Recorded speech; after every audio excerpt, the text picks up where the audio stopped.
پڑوسی ملک کا واقعہ ہے کہ ایک بچے سے ٹیچر نے پوچھا کہ ہمارے پیارے نبی کا نام کیا ہے؟ اب وہ خاموش.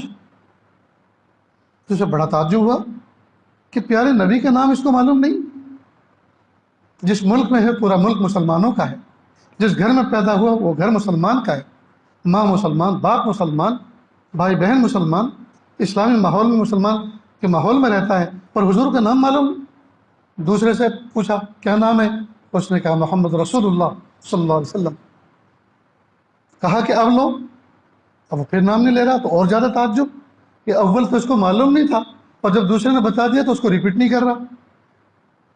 تیسرے سے پوچھا کیا نام ہے؟ تو اس نے بھی بتا دیا. پھر کہا اب لو، اب بھی نہیں لے رہا. دو چار بچوں سے پوچھا، جب اس نے نہیں بتایا تو وہ ٹیچر کھڑا ہوا اور اس کی شدید پٹائی کی. بچہ خوب رویا. اتنے میں گھنٹی بجی، ریسیس ہو گئی. سارے بچے کلاس روم سے باہر نکل گئے. تھوڑی دیر کے لیے 15-20 منٹ کے لیے انجوائے کر کے کھا پی کے پھر کلاس میں آئے. یہ بچہ واپس آیا.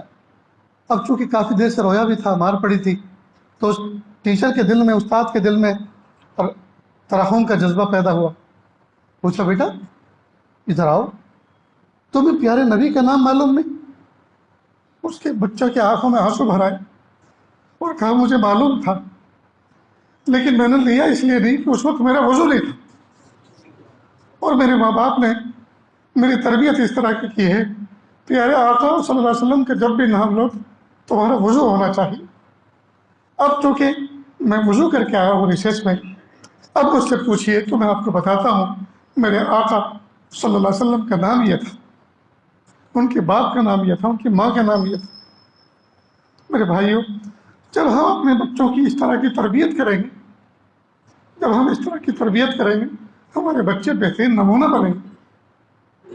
دنیا میں بھی ہمارے لیے آنکھوں کی ٹھنڈک بنیں گے اور آخرت میں بھی ہمارے نجات کا باعث بنیں گے.